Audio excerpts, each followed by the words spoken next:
Está no ar, abre aspas, o primeiro jornal multidigital do eixo SP-Rio.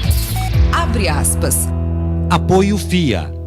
A FIA faz diferença. Olá, muito bom dia. Segunda-feira, 25 de março.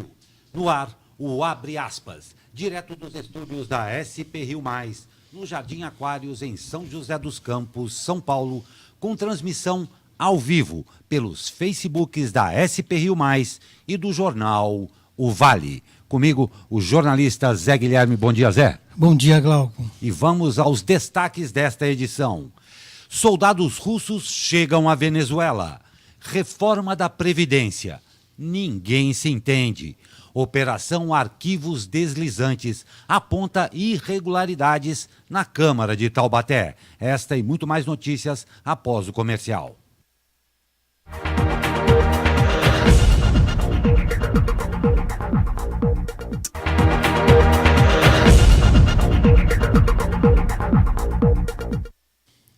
Parece briga de rua.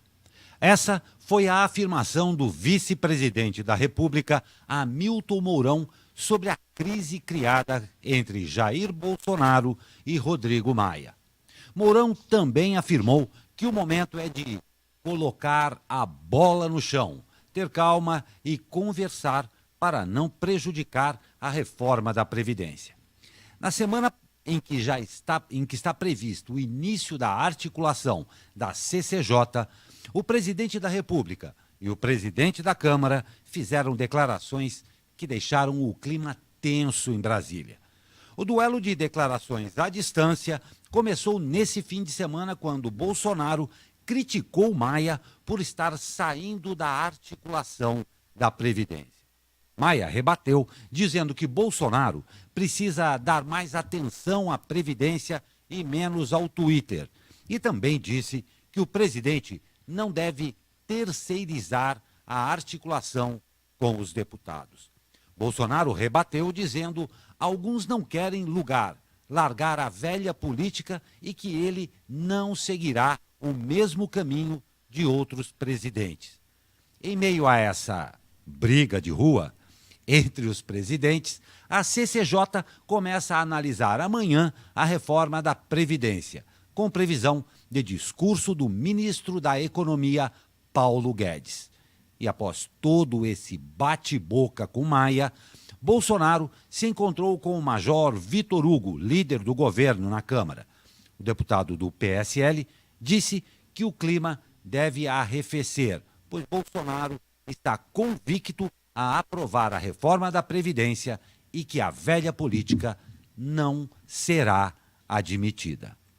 O comentário do jornalista Zé Guilherme. Eis a questão. Está mais do que claro que ninguém se entende no governo. O debate sobre a reforma da Previdência deveria se dar com dados confiáveis, mas a conversa, se é que haverá, não consegue ser nem iniciada. Fica rastejando nos meandros da política pequena. Esquece os reais problemas, os dramas da população mais pobre, as diferenças regionais. Seria preciso enfrentar os números sem viés ideológico, mas está difícil. Enfraquecida, nem a oposição é capaz de se apresentar de maneira articulada. Uma pesquisa publicada pela Folha de São Paulo no fim de semana mostra que o Brasil é o quarto país em que a expectativa de sobrevida aos 60 anos mais cresceu. Os dados são do Departamento de Demografia da ONU. Em 1980, a expectativa era de 76 anos. Hoje, a sobrevida é de 82 anos, um salto de 37,3%. Esse número já é o dobro do registrado, por exemplo, no início dos anos 50. Esses os argumentos dos defensores da reforma, que precisariam ser colocados à mesa, esmiuçados, mas, sobretudo, entendidos. A definição das regras de aposentadoria em todo o mundo passam por eles, mas os números não podem ser analisados apenas com a frieza dos burocratas de plantão. É preciso saber que há gente por trás dos números. E 2 aviões da Força Aérea da Rússia aterrissaram no principal aeroporto da Venezuela no último sábado, dia 23, carregando um oficial russo de defesa e quase 100 tropas. De acordo com o jornalista local, em meio ao fortalecimento de laços entre Caracas e Moscou. Conforme matéria do G1, um site que acompanha voos mostrou que 2 aviões deixaram um aeroporto militar na Rússia com direção a Caracas na sexta-feira, dia 22. E outra página que faz o mesmo serviço mostrou que um avião deixou Caracas no domingo, dia 24. O repórter Javier Mallorca escreveu no Twitter no sábado que o primeiro avião levou Vasily Tonkoshrikov, chefe de gabinete das forças terrestres, acrescentando que o segundo era um avião de carga carregando 35 toneladas de material. O Ministério da Informação da Venezuela não respondeu imediatamente ao pedido por um comentário. Os ministérios de Defesa e de Relações Exteriores da Rússia não responderam às mensagens, buscando também um comentário. Um porta-voz do Kremlin também não respondeu. E Bolsonaro quer tirar do papel acordo de livre comércio com o Chile. Considerado pelo setor privado como um dos tratados mais amplos e modernos já assinados pelo Brasil, o acordo precisa ser encaminhado pelo governo federal ao Congresso para aprovação. O Acordo de Livre Comércio Brasil-Chile tem regras que facilitam a entrada de empresas brasileiras no mercado chileno de compras públicas. O acordo também estabelece a isenção de roaming internacional de telefonia entre os 2 países e facilita ainda a emissão de vistos de negócio. Ao todo, o acordo reúne 17 itens. Pela legislação brasileira, depois de assinado pelo presidente da República, os acordos de livre comércio precisam ser novamente analisados pelos ministros.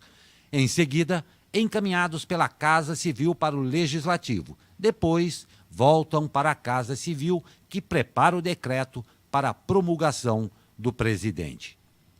O Chile é o segundo parceiro comercial do Brasil na América do Sul, superado apenas pela Argentina. Quanto aos investimentos recíprocos, o Brasil é o maior receptor de investimentos chilenos, acumulando mais de 35 bilhões de dólares. Durante a visita, os presidentes de Brasil e Chile também assinaram uma declaração conjunta em que rejeitam uma intervenção militar na Venezuela e pregam uma solução pacífica para a saída de Nicolás Maduro do poder. Ficou marcada também a crítica do presidente do Chile a Bolsonaro. O chileno disse que Bolsonaro foi extremamente infeliz em algumas afirmações, como o cartaz que Bolsonaro tinha em seu gabinete quando ainda deputado. O cartaz dizia: "Quem procura osso é cachorro", referência à busca de corpos de mortos pela ditadura militar brasileira. É por essas e outras que muitos políticos no Chile se negaram a se encontrar com Bolsonaro, né? A partir do momento que ele fez elogios ao general ditador Pinochet, né? E ele tem feito essas declarações elogiando ditadores aqui da América Latina, como o Stroessner no Paraguai, né? Agora ele vai criar uma nova polêmica, porque ele está pedindo para que os quartéis comemorem a revolução, né, o golpe de março, dos militares. A revolução, né, que a gente chama de golpe, mas eles chamam de revolução. Certo. E o juiz Marcelo Bretas, da 7ª Vara Federal Criminal do Rio de Janeiro, decidiu manter a prisão do ex-presidente Michel Temer. A decisão de Bretas é uma resposta a um ofício do Tribunal Regional Federal da 2ª Região, enviado na última sexta ao juiz federal. Michel Temer foi preso na última quinta-feira por decisão do juiz Marcelo Bretas. A defesa do ex-presidente entrou com um pedido de habeas corpus no Tribunal Regional Federal no mesmo dia. A relatoria do habeas corpus ficou com o desembargador Antônio Ivan Atier. O magistrado decidiu levar o caso para a sessão de julgamento da primeira turma especializada do TRF2, marcada para a próxima quarta-feira. Vamos a um rápido comercial e voltamos com mais notícias.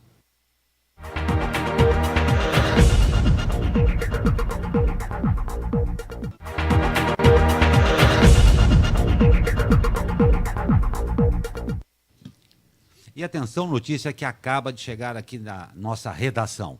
A Serra dos Tamoios terá 4 dias de interdição para implantação de vigas.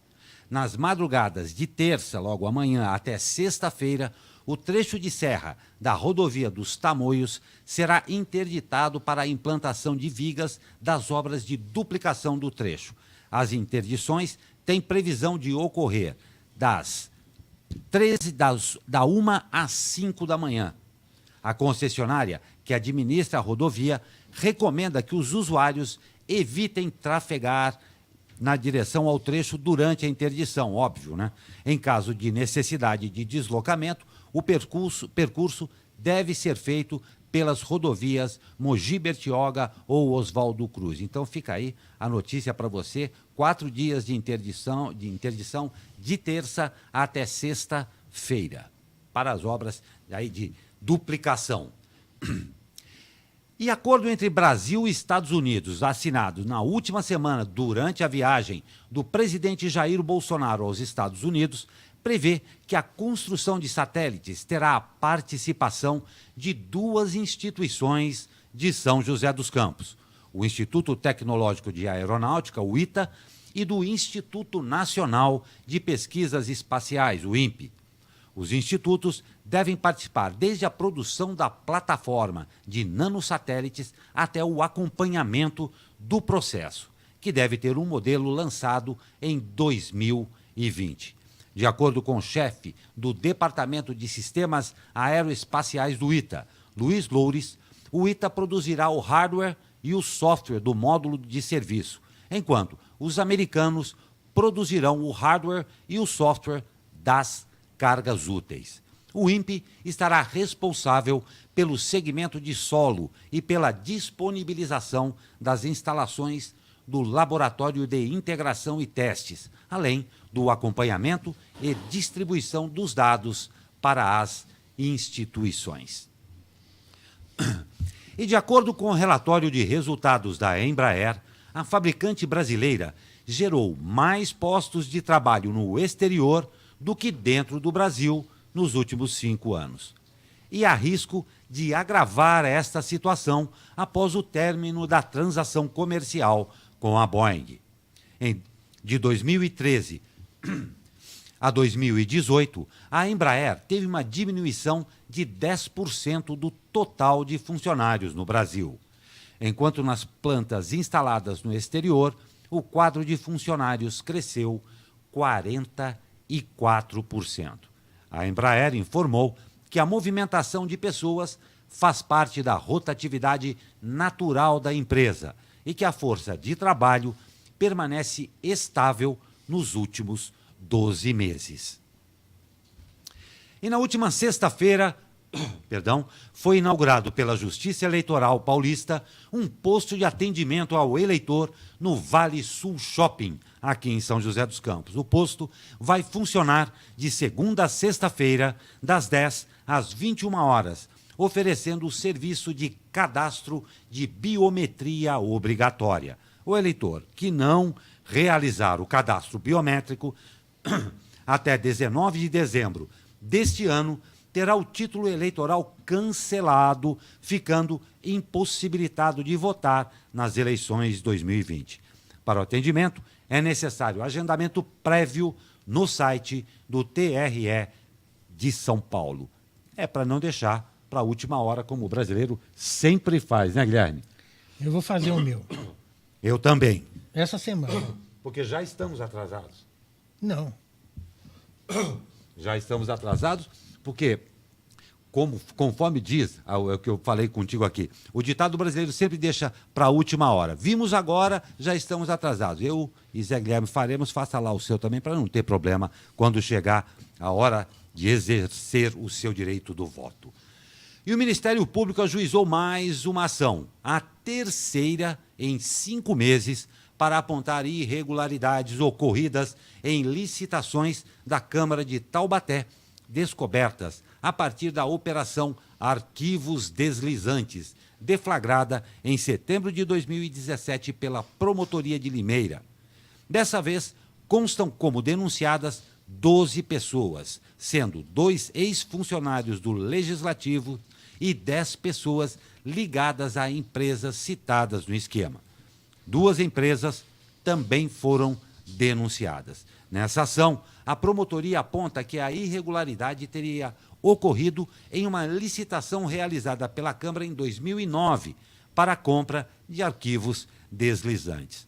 A Operação Arquivos Deslizantes apontou a existência de um esquema que fraudou licitações em São Paulo, Minas Gerais e Rio Grande do Sul. Em Taubaté, na primeira ação, em outubro de 2018, o Ministério Público denunciou 14 pessoas e 2 empresas por fraudarem uma licitação em 2011 no valor de R$ 228 mil. Na segunda ação, de novembro, é contestada uma licitação de 2012 que custou 386 mil. Nesse processo, são 22 os denunciados, entre eles os ex-vereadores Jefferson Campos e Luizinho da Farmácia, que presidiram a Câmara em 2011 e 2012, respectivamente. Todos também tiveram os bens bloqueados. Os 2 parlamentares negam qualquer irregularidade. Como as 3 denúncias contêm trocas de e-mail entre os acusados, os processos estão em segredo de justiça. E o jornal O Vale veiculou no último sábado em seu programa, o Vale Doc, um vídeo com matéria especial sobre pessoas que vivem no campo e falam das dificuldades e, claro, das diferenças da vida urbana. Confira um trecho do programa no vídeo. A agricultura familiar é para desenvolver o país. A industrialização não tem mais resposta para empregar tanta massa, tantas pessoas. Que é muito mais fácil quem já viveu na cidade se adaptar à zona rural do que quem já morou na zona rural se adaptar na cidade. Em São José dos Campos, aqui nesse assentamento, estou há 4 anos e meio. Eu era assentado no Rio Grande do Sul, já desde o ano 2000, e eu vim para desempenhar uma tarefa aqui em São Paulo, que é a comercialização dos produtos da reforma agrária para alimentação escolar. Eu não consigo me ver morando em outro lugar, digamos assim, no meio urbano.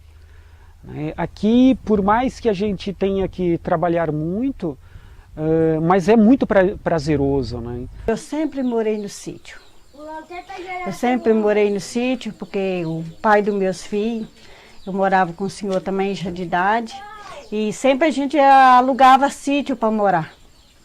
A gente cuidava de criação, a gente tirava leite. A necessidade e a vontade que a gente tinha de voltar a ser economicamente ativo, voltar a trabalhar. E a gente pensou a possibilidade de voltar para a terra. Meus pais eram agricultores, abandonaram a terra, foram expulsos praticamente, né, devido ao êxodo rural, o desemprego no campo, a necessidade de vir para a cidade porque aqui tinha trabalho. Nós estamos implantando sistemas agroflorestais, né, que é o consórcio de tudo, dá para dizer assim, né, de hortaliças, com as linhas de frutíferas, árvores, né,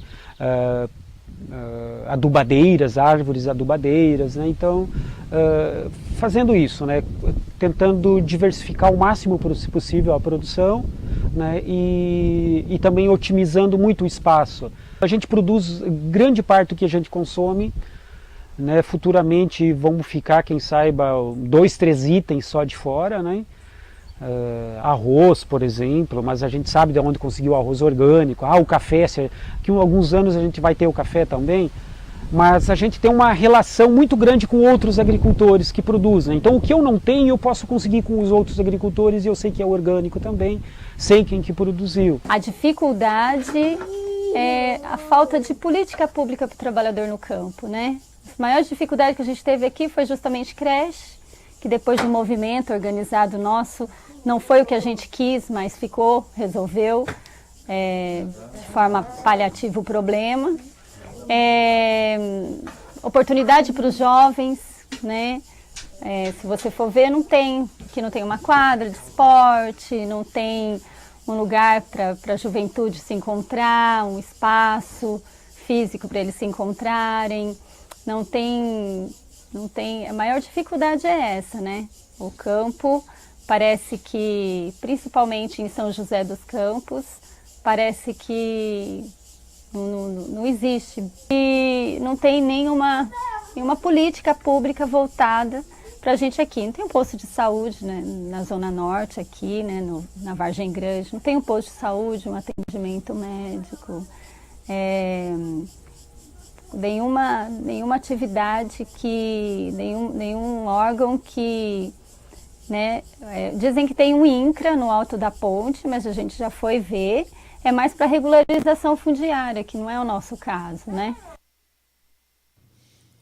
Excelente a matéria, está de parabéns o Jornal Vale, nesse Vale Doc, que sempre discute assuntos bem pertinentes a toda a nossa comunidade, e vale a pena, você confere esse vídeo completo pelo site do Jornal Vale, vale a pena você ver que tão perto da gente tem pessoas de tamanha importância que é a agricultura para a gente, nesse meio urbano que é São José dos Campos e a região metropolitana, mas gente que vive da terra, sobrevive da terra e precisa ser tratado com mais respeito, com mais carinho, com mais dignidade. Nós vamos para um rápido intervalo e voltamos com mais notícias.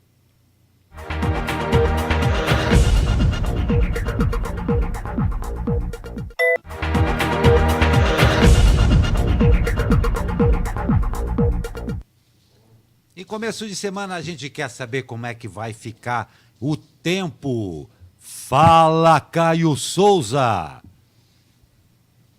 Fala, Glauco Turzi, muito bom dia. Apesar da segunda-feira estar começando nebulosa aí em diversas cidades, a previsão é de que as condições do tempo melhorem bastante a partir aí do meio da manhã, né?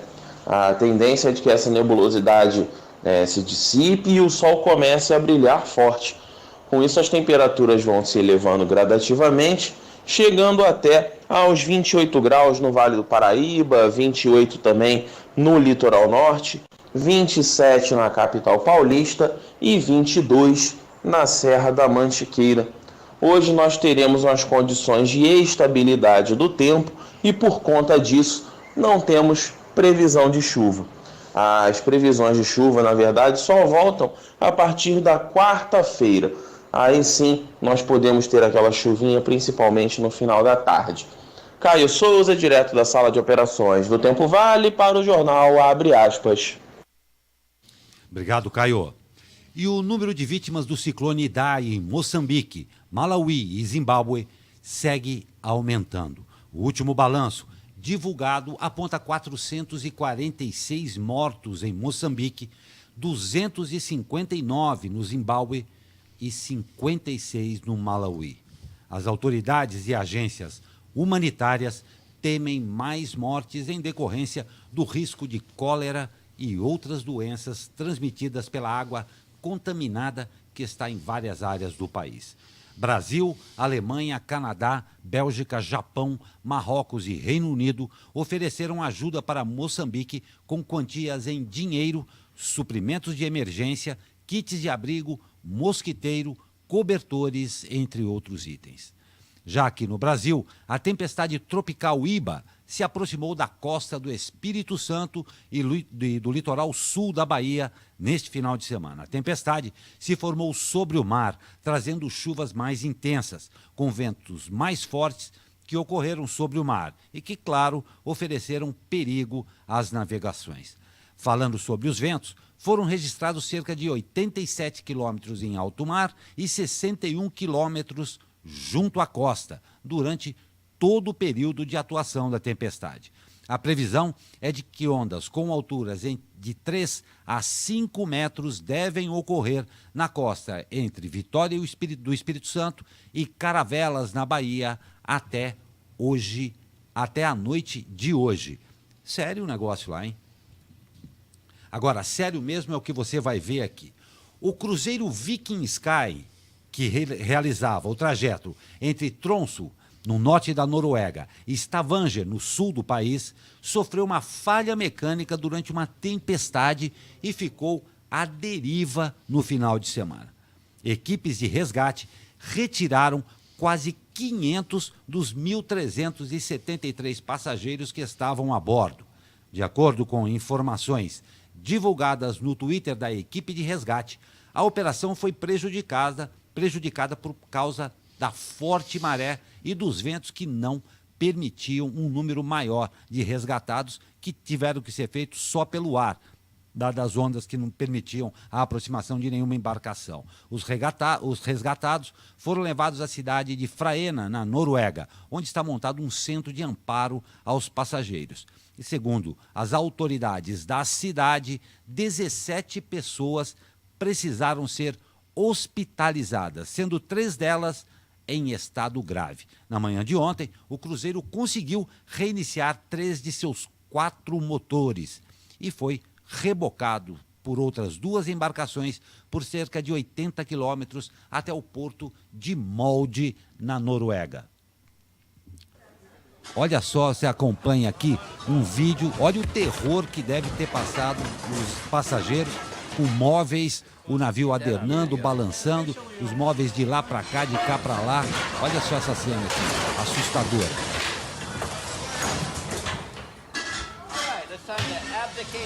Não deve ser brincadeira você estar no mar, dentro de um navio daquele tamanho e sentindo que ele não passa de uma casca de nós. Impressionante, hein, Zé? É impressionante. E assustador também, né? O pessoal vai sair vendo tudo ao contrário, né? Porque já é difícil, né? Você já tem normalmente o balanço normal do navio, tem muita gente que não suporta. Eu sou um deles, não gosto. Agora, imagine isso. Nossa Senhora. É bom, só vão conseguir lembrar alguma coisa quando pararem de passar mal também. Impressionante mesmo. E você deve ter visto nas redes sociais o caso Michele Sampaio, que afirmou ter sido demitida da TV Vanguarda, afiliada da TV Globo, por estar fora do peso e dos padrões de beleza da emissora. O seu texto comoveu milhares de pessoas e a repercussão foi tanta que a Globo decidiu se pronunciar sobre o caso, alegando que não é verdadeira a afirmação da jornalista e o motivo do desligamento não estaria relacionado à aparência dela, mas sem detalhar quais os fatores que levaram à demissão de Michele, que estava há 16 anos na casa. Hoje pela manhã, a jornalista rebateu a emissora, abre aspas, sabendo da minha responsabilidade como jornalista e tendo o respeito e admiração de milhares de pessoas, jamais postaria algo que não fosse verdadeiro e escrito com o coração. Fecha aspas, disse Michele em trecho da sua postagem no Instagram. Outros casos estão aparecendo. Nessa semana a gente ainda vai ficar conhecendo outros casos da emissora demitindo também por questão de aparência. Perfeito. E vamos de esportes. Com, claro, os resultados do final de semana. Vitória com emoção. O Vôlei Taubaté venceu o Campinas na manhã de sábado por 3-2, em jogo válido pela primeira partida das quartas de final da Superliga. A próxima partida será quarta-feira em Campinas às 19 horas. Caso o time da região vença, estará classificado para a próxima fase do torneio nacional. E no futebol, vitória importante. O Burro da Central venceu o Água Santa na tarde de sábado por 1-0. Elivelton marcou o único gol do time da região aos 2 minutos do segundo tempo. Agora, os taubatianos recebem, no próximo sábado, o Internacional de Limeira, em confronto direto pela última rodada da fase classificatória. Já no futsal, o São José foi surpreendido pelo Corinthians pelo placar de 5-0. A partida foi válida pela primeira rodada do Campeonato Paulista. O próximo compromisso dos joseenses será no dia 30 de março, quando recebem o Praia Grande no ginásio do Tênis Clube em São José dos Campos. Por outro lado, o Taubaté venceu o Pulo do Gato de virada por 2-1 no ginásio da Vila Aparecida em Taubaté. O próximo compromisso dos taubateanos será hoje, quando visitam o Hortolândia, pela estreia da equipe no Campeonato Paulista de Futsal. E ontem de manhã, com muito sol, teve festa e concerto no Parque Vicentina Aranha, em São José dos Campos. O CTA, ou melhor, o DCTA, Departamento de Ciência e Tecnologia Aeroespacial, está completando 50 anos.